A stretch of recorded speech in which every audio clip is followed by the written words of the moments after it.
বষ্টনৰ পাছত এইবাৰ ব্লেকষ্টন নামৰ অনলাইন এপ যোগে প্ৰবঞ্চনাৰ জাল। উল্লেখযোগ্য যে যোৰহাটত বেনামী অনলাইন কোম্পানী ব্লেকষ্টনৰ বৃহৎ ৰামঠগন। সহজ ধনৰ লোভত পৰি সৰ্বশান্ত হ'ল বৃহৎ সংখ্যক লোক। কোটি কোটি টকা সংগ্ৰহ কৰি নিশাৰ ভিতৰতে নাইকিয়া হ'ল ব্লেকষ্টন। এই বৃহৎ অনলাইন স্কেমৰ লগত নাম সাঙুৰ খাইছে বাহনা মহাবিদ্যালয়ৰ এগৰাকী অধ্যাপক। মোৰ ধাৰলৈ আনিছিলোঁ 18,000 টকা এপছটোত তাৰমানে লগাম বুলি লগালোঁ পইচাটো, তাৰপিছত এপছটো বেন হৈ থাকিল নহয়। তুমি ধাৰলৈ আনিছিলা? সুতলৈ আনিছিলোঁ। সুতলৈ কিমান টকা আনিছিলা? 18,000 টকা। কিমান টকা সুতত আনিছিলা? 20 টকা। 20 টকা সুতত? 20 টকা সুতত পাম বুলি আশা কৰিছিলোঁ।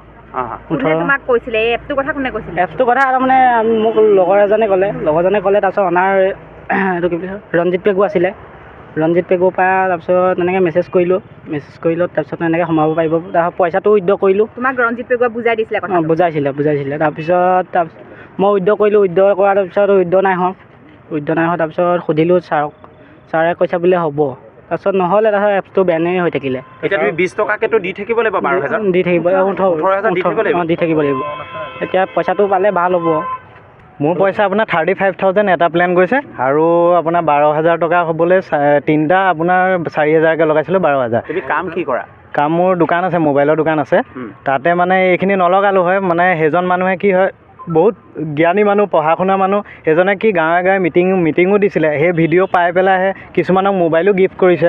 কোন হয় তেওঁ যে কৈ আছে? কাৰ নাম?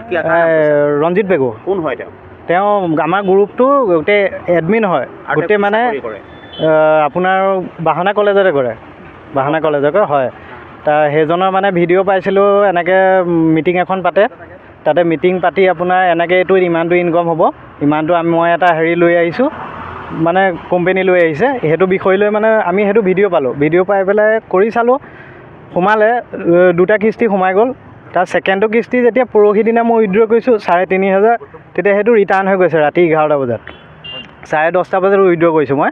সেইটো ৰিটাৰ্ণ হৈ যোৱাৰ পাছত তেতিয়া মই অলপ ডাউট কৰিছিলোঁ। যেতিয়া মই স্ক্ৰীনশ্বট মাৰি RC বৰ্মা বুলি যোনজন আছিলে তাতে মই গ্ৰুপত এৰি দিলোঁ। এৰি দিয়াৰ পাছত ৰঞ্জিত পেগু এটা মেছেজ আহিছে, এনেকৈ মেছেজ কল কৰি নাথাকিব, গোটেই মেছেজখিনি যোনখিনি গ্ৰুপত দিছে সেইখিনি অধ্যয়ন কৰি লওক। সেইটো নহয় তেতিয়া আমি একো নক'লোঁ। তাত মানে আমি মেছেজ কৰিব নোৱাৰা, ব্লক কৰি দিলে তেতিয়াৰ পৰা।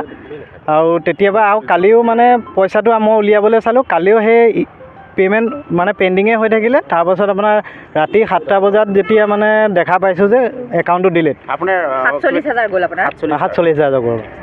অযথা মোক ফোন মেছেজ কৰি নাথাকিব। কিন্তু তাৰ আগত ৰঞ্জিত পেগু তেনেকুৱা নাছিলে। হঠাৎ কালিৰ পৰা কালি তেনেকুৱাও মেছেজ বা মানে অকণমান মানে ৰঞ্জিত পেগু অলৰেডি গম পাইছে। এতিয়া কথাটো হ'ল কি, তাৰপাছত যেতিয়া আজি যিহেতু তেওঁতো গম পাই গ'ল, অলৰেডি হেৰি হৈ গ'ল, তেওঁ কি কৰিছে ৰাতিপুৱাই FIR এখন দি পেলাই, FIR খন পুলিচ মানে ইয়াত দিছে নে নাই দিয়া গম নাপাওঁ, ফটো এখন মুঠতে আপলোড কৰিছে তেওঁ পাৰ্চনেল টেলিগ্ৰামত। পাৰ্চনেল নহয়, তাতে সেই গ্ৰুপটোত ব্লেকষ্টন গ্ৰুপটোতে কৰিছে।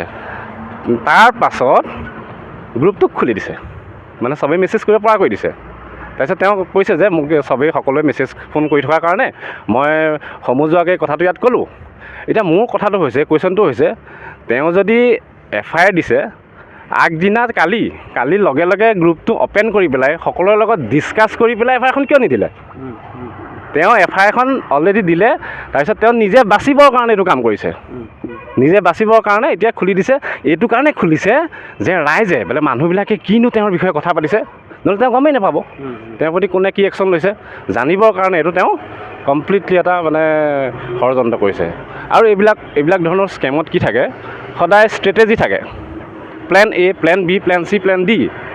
তেওঁলোকে প্লেন মতে এইটো আগবাঢ়ি গৈছে। গতিকে তেওঁলোক ধৰা পৰাৰ চান্সেই নাই। আপোনালোকে এতিয়া আৰু এটা কি ক'ব? আপুনি কাৰণ কেলৈ চাওক, আমিতো RC বৰ্মা মানে কোনো কাকো চিনি নাপাওঁ অসমৰ বাহিৰৰ। আমিতো জনা মানুহ হিচাপে তেওঁৱেই আছে ৰঞ্জিত পেগু। তেওঁ এজন প্ৰবক্তা। আপোনালোকে এটা কথা ভাবক, এইটো সময়ত মানুহে শ্বেয়াৰ মাৰ্কেট বা তেনেকুৱা ধৰণৰ মিউচুৱেল ফাণ্ড, তেনেকুৱা ধৰণৰ ইনভেষ্ট কৰিবৰ কাৰণে মানুহক ধৰক আকৰ্ষিত কৰিব লাগে, বুজাব লাগে। কাৰণ এইটো হৈছে আজিকালি সেইটোৰ যুগ। কিন্তু সেইটো সময়ত এজন কলেজৰ প্ৰবক্তা হৈ পেলাই তেওঁ এইবিলাক কিবাকিবি ধৰণৰ অনলাইন কিবাকিবি প্লেটফৰ্ম গাঁৱে ভূঞে বা বেলেগ জেগাত মিটিং দি পেলাই বুজাই থকাটো মানে বৰ হেৰি যেন নালাগিলে। কাৰণ এতিয়ালৈকে আমি দিবলৈ আহিছোঁহে কিন্তু দিয়াটো হ'ব দিয়াটো হ'ব FIR দিয়া হ'ব দিয়া হ'ব এতিয়া মই কৈছোঁ ভাইটি তুমি এইটো পাৰিবা নেকি এইটো এনেকুৱা বহুত মানুহে এনেকুৱা ধৰণৰ মেছেজ কৰি আছে যে এলাউ কৰি দিয়ক চবেই কয় কিন্তু মই চিষ্টেমটো পৰা নাই তেতিয়া এই ভাইটিটোৱে মোক কৰি দিলে কামটো আৰু সেই কথাটো আপোনালোকে গৈ সুধিলেও এতিয়া তেওঁলোকে কৈ দিব যে মই সেইটো চিষ্টেমটো নাজানো আচলতে আপুনি এজাহাৰ দাখিল কৰিছে কাৰ বিৰুদ্ধে মই কোম্পানীৰ বিৰুদ্ধে দাখিল কৰিছোঁ আৰু এটা নাম দিছে আপুনি আৰুচি বাৰ্মা তেওঁ আমাৰ মোৰ যিটো এজেণ্টৰ নিচিনা তেওঁ কাম কৰিছিলে গোটেই বস্তুটো তেওঁৰ মাধ্যমেদি মই লাভ কৰিছিলোঁ আপুনি আচৰিত পাব আয়ুষী বৰ্মাৰ এখন বৰ ধুনীয়া ছোৱালী এজনী ফটো একপি দিছে সেইগৰাকীটো আয়ুষী বৰ্মা নহয় আপুনি এদিনো কিয় নাচালে যে সেই ইমান ধুনীয়া ছোৱালী সেইজনীতো আয়ুষী বৰ্মাই নহয় আপুনি নজনাকৈ আপুনি কথা হৈছিল ফোনত কথা পাতিছিল কাৰণ ফোনত কথা কেতিয়াও হোৱা নাই ফোনটো এইকাৰণে কথা হোৱা নাই কাৰণ মই প্ৰথম যেতিয়া জইন কৰিছিলোঁ তেতিয়াই মই কৈছিলোঁ যে ফোন নাম্বাৰ দিব নেকি তেতিয়া তেওঁলোকে বাৰে বাৰে কৈছিল যে তেওঁলোকৰ এইটো মানে কোম্পানীৰ বিৰুদ্ধাচৰণ কথা সেইকাৰণে তেওঁলোকে সেইটো নিদিয়ে আপুনি আচৰিত হ'ব নাই চাওক আপুনি জনা বুজা মানুহ একেবাৰে সজা হালোৱা যিসকল মানুহ আপোনাৰ মুখলৈ চাই পইচা ইনভেষ্ট কৰিছিলে সেই মানুহখিনিক এতিয়া কোনে উত্তৰ দিব সেই মানুহখিনি আপোনাৰ মুখলৈ চাইহে তেওঁলোকে কৈছিল কোন আয়ুষী বৰ্মা কোনো গম নাপায় তেওঁ নহয় মই আচলতে ইমানবোৰ মানুহ বাঢ়িব বুলি ভবা নাছিলোঁ আৰু ইয়াত যে হালোৱা সজোৱা মানুহখিনিও যে জইন কৰিব সেই কথাটো মোৰ ইমান দৰকৈ চিন্তা কৰা নাছিলোঁ মই 2-এজনৰ কাৰণে চিন্তা কৰিছিলোঁ বাকী গোটেইবোৰ ইয়াত থকা 7,000 মেম্বাৰক মই জইন কৰা নাইতো বাকী আপুনিতো গাঁৱে ভূঞে গৈ আপুনি সভাও কৰিছে গাঁৱে ভূঞে গৈ কৰা নাই কোম্পানীৰ তৰফৰ পৰা এবাৰ মিটিং কৰাৰ এটা পৰিকল্পনা যেতিয়া কাকো চিনি নাপায় আপুনি কাৰো লগত যোগাযোগ কৰা নাই আপুনি নিমাতে এখন হোটেলতো আপুনি মিটিং কৰিছে নহয় তাকে কৈ আছোঁ আপুনি শুনক কথাটো তেওঁলোকৰ পৰা মোক এটা হেৰি কৰিছিলে মোক ইনিচিয়েটিভ ল'বৰ কাৰণে পৰামৰ্শ দিছিলে যে যিহেতু আপুনি কোম্পানীৰ লগত আৰম্ভণিৰ পৰা জড়িত হৈ আছে আপোনালোকে এখন মিটিং কৰক আমি কমপ্লিট ফাণ্ড প্ৰভাইড কৰিম ঠিক সেইদৰে ফাণ্ড তেওঁলোকে মই মোৰ পইচাৰে খৰচ কৰি ল'লোঁ খৰচ কৰাৰ পিছত তেওঁলোকে কমপ্লিট ৰিইম্বাৰ্চমেণ্ট কৰিছে গতিকে ইমানবিলাক এটা বিশ্বাসযোগ্যভাৱে কাম কৰি আছে তেনেস্থলত মই কেনেকৈ অবিশ্বাস কৰিম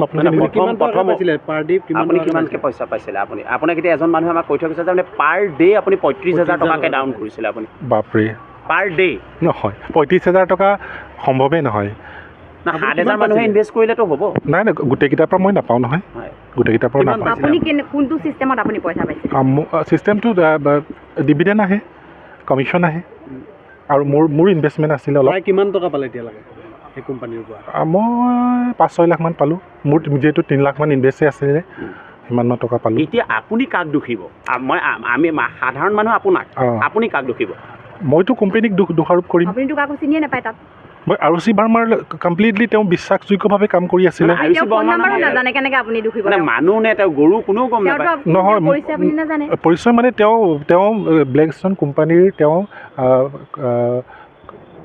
কমাৰ্চিয়েল বিজনেছ মেনেজাৰ বুলি মানুহজনৰ আপুনি ফোন নাম্বাৰটো নাই কেনেকৈ গম পালে তেওঁ বিজনেছ কিবা কিবি ফিজিকেলি একো নাজানে যিবিলাক প্ৰশ্ন আমি কৰোঁ বা আমাৰ যদি কিবা সমস্যা থাকে তেওঁ ইমিডিয়েট চল্ভ কৰি দিয়ে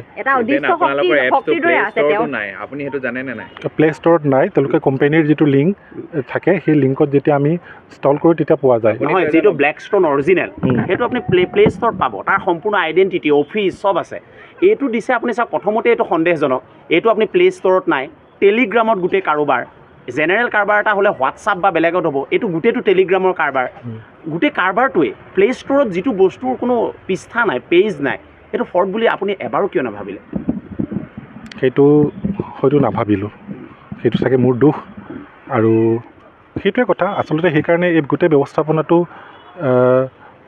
কাৰণে মই আইনৰ সহায় লৈছোঁ আপোনাক শেষত এটা সোধোঁ গম পাই গৈছোঁ উত্তৰখিনি আজিৰ পৰা 4-5 মাহ আগতে তিতাবৰত এনেকুৱা এটা দুৰ্ঘটনা হৈছিল গোটেইখন ৰাষ্ট্ৰ হৈছিল সকলোৱে শুনিছিল 5জন মানুহ জেললৈ গৈছিল একেটা কাৰবাৰতে আপুনি সেই বাতৰিটো শুনিছিল নাই মোৰ মনত নাই আচলতে কেতিয়াবা থাকি যায় বাতৰি সকলোবিলাক মনত থকাটো হেৰিও নহয় মনত নাই আচলতে এই ব্লেকষ্টন যিটো এপ অসমলৈ কেতিয়া আহিছিল কিমান দিনৰ আগৰ পৰা হেৰিটো চলাইছিল আপুনি কেতিয়া জইন কৰিছিল মই আজি 93 ডেজ আজিৰ দিনটো যদি ধৰে 92 3 মাহ এতিয়া আপুনি পদক্ষেপ আইনৰ জৰিয়তে আপুনি আইনৰ জৰিয়তে কাৰণ মই ফ্ৰড নহয় প্ৰথম কথা আমি শুনিছোঁ ভোগদৈ আৰক্ষীৰ ওচৰত যে আপুনি চিকিউৰিটিও বিচাৰিছে চিকিউৰিটি বিচাৰিবলগীয়া কিয় হৈছে নহয় চিকিউৰিটি মানে যিমান ধৰণৰ আমাৰ ভাবুকি আহিছে মানে কেনেকুৱা কিবা আহিছে নেকি?